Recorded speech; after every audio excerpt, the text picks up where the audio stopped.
లోకమంతా కూడా రోజు రోజుకి చూడండి. ఎప్పుడైనా మీరు మంచి ఫ్రూట్స్ కానీ ఏదైనా తినేవాళ్ళు పక్కనుండే వాళ్ళని తీసుకుంటారా, ఈ జ్యూస్ తాగుతారా, ఒక జ్యూస్ ఇప్పించమంటారా, ఒక కాఫీ ఇప్పించమంటారని అడిగే వాళ్ళకంటే కూడా సిగరెట్ బాబులు ఏం చేస్తారు చెప్పండి. సిగరెట్ ఒకటి ఓపెన్ చేస్తూ "ఉమ్" అంటాడు. అవునా కదా?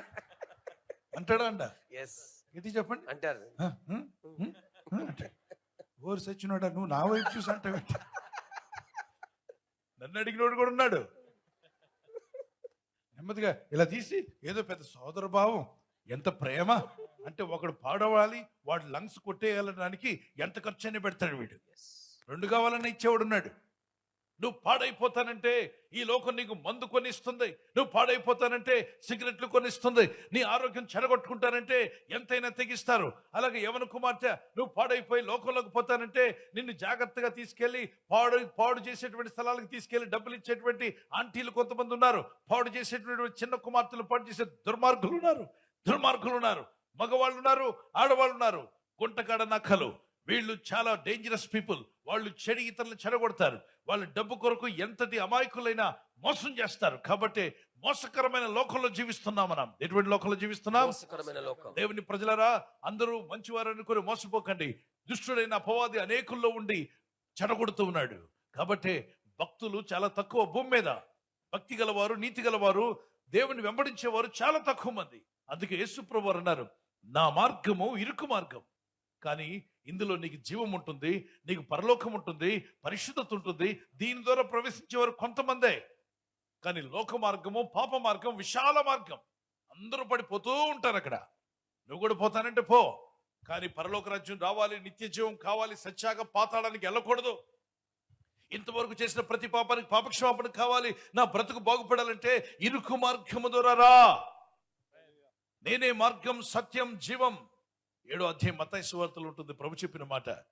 ఈ ఇరుకు మార్గాన్ని ఎంచుకోమన్నాడు. ఇరుగ్గా ఉంటుందట, కానీ చివరకు అది ఆనందంలోనికి, సంతోషంలోనికి, దీవెనలోకి తీసుకువెళ్తుంది. జీవమునకు పోవు ద్వారము అంటే నిత్య జీవములోకి తీసుకువెళ్లే ద్వారము, రక్షణలోకి నడిపించే ద్వారము, నీ జీవితాన్ని బాగు చేసే ద్వారము, నిన్ను కాపాడే ద్వారం. ఎలాంటిదట? ఇరుకు ద్వారము అనండి. ఇరుకు ద్వారము. జీవమునకు పోవు ద్వారము ఇరుకును, ఆ దారి సంకుచితమునై ఉన్నది, దాన్ని కనుగొను వారు. కనుక్కునే వాళ్ళే కొందరు, ఇక ప్రవేశించేవారు తక్కువ. కనుక్కునే వాళ్ళే 10 మంది అనుకోండి, ఇక ప్రవేశించిన వాళ్ళు 5 అయి ఉంటాయి. నాశనమునకు పోవు ద్వారము అనండి ఒకసారి. నాశనమునకు పోవు ద్వారము. నాశనమునకు పోవు ద్వారము, అది వెడల్పును, ఆ దారి విశాలమునై ఉన్నది, దాని ద్వారా ప్రవేశించువారు అనేకుల, కొద్దిమంది. అనేకులు. మోసం ఉంది ఈ లోకంలో. వాటిలో పడకుండా తప్పించుకోవడానికి ప్రభు అంటాడు, నా బిడ్డలరా మీరు మోసపోకండి. ఈ లోకములో ఉన్న దాన్ని ప్రేమించవద్దు. యాకోబు పత్రిక 4:4 మొదటి యోహాను పత్రిక 2వ అధ్యాయం 16-17 లోకంలో ఉన్నదంతా అనగా శరీరాశ, నేత్రాశ, జీవపడము, ఈ 3 కూడా మిమ్మల్ని మోసగిస్తాయి. ఎంతో మంది జీవితాలను బలి చేశాయి. శరీరాశ వెంట వెళ్ళి నిండు యవనస్తులు నాశనం అయిపోయారు. నేత్రాశ వెంట వెళ్ళి ఎంతో మంది యవన కుమార్తెలు జీవితాలను పాడు చేసుకున్నారు. అలాగే జీవపటంబం వెంట వెళ్ళి ఎంతో మంది ఉన్నదంతా తగలబెట్టుకున్నారు. నేను పార్టీలోకి వెళ్ళాలి, నాకు పవర్ కావాలంటే ఒక టీచర్ అమ్మ వచ్చింది. నేను అడిగాను, అమ్మ మీరు దేవుణ్ణి నమ్ముకున్నారు, మీ పిల్లలు దేవుళ్ళు ఉంటున్నారు, ఏదో చిన్న చిన్న ఉద్యోగాలు వస్తున్నాయి, మంచిగా తృప్తిగా ఉండండి అమ్మా, మీరు పరిగెత్తుందంటే లేదు బ్రదర్, పవర్ లేకపోతే ఎలా, మనకు పవర్ ఉండాలి బ్రదర్. నేను రిటైర్డ్ అయ్యాను, నాకు ఇంత అమౌంట్ వచ్చింది, ఇదంతా కూడా ఎలక్షన్స్ లో ఖర్చు పెడుతున్నాను, నేను ఖర్చు పెట్టినట్లయితే మన వాళ్ళందరూ ఓట్లు వేస్తే నేనేమైపోతాను? గట్టి చెప్పండి. గెలుస్తాను, ఎమ్మెల్యే అయిపోతాను.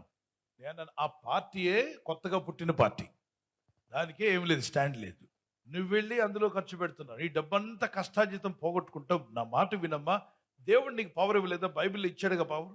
పరిశుద్ధాత్మ పవర్ సరిపోదా నీకు? ఈ పనికిమాలిన పవర్లు మనకెందుకు? ప్రార్థన చేసుకో.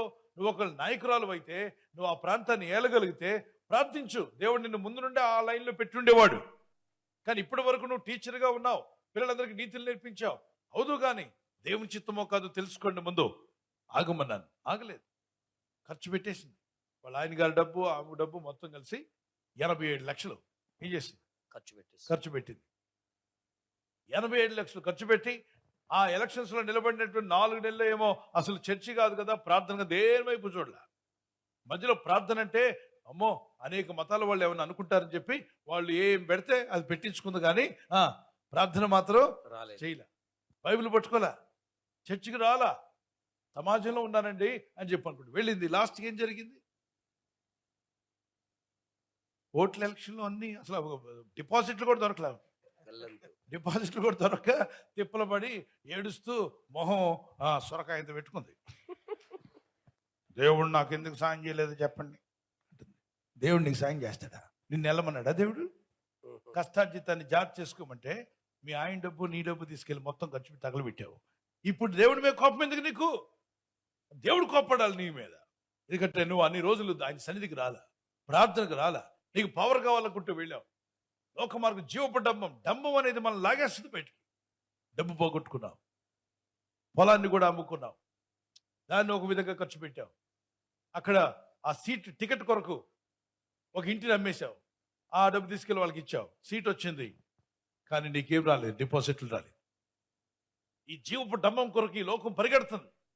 శరీరాశ కోసం పరిగెట్టేవాళ్ళు ఈ మధ్య ర్యాంప్ మీద ఆడపిల్లలందరినీ ఎక్కించడం. 16, 17, 18 వయసున్న అమ్మాయిలకి ఏం చెప్తారంటే, అబ్బా నువ్వు ఎంత అందంగా ఉన్నావో, నీలాంటి అందగత్తి లేదనేసరికి పుడుక్కను పడిపోద్ది బుట్టలో వెళ్ళి.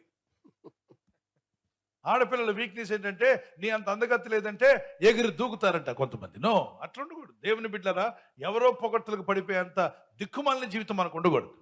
ఎవరు పొగిడితే ఏంటి? మనం ఎవరో మనకు తెలీదా? Yes. మన దేవునికి తెలీదా? మనం తెలిసినప్పుడు వాళ్ళ పొగడ్తలకు మనం పడిపోవా?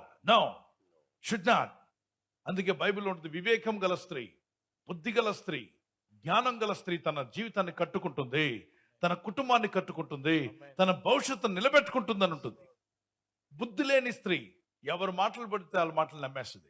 వివేకము లేని స్త్రీ ఎవరు పొగిడితే వెళ్ళి వాళ్ళ బుట్టలో కూర్చుంటుంది. జ్ఞానం లేని స్త్రీ ఇంటిని పెరిగి పందిరి వేస్తుందట.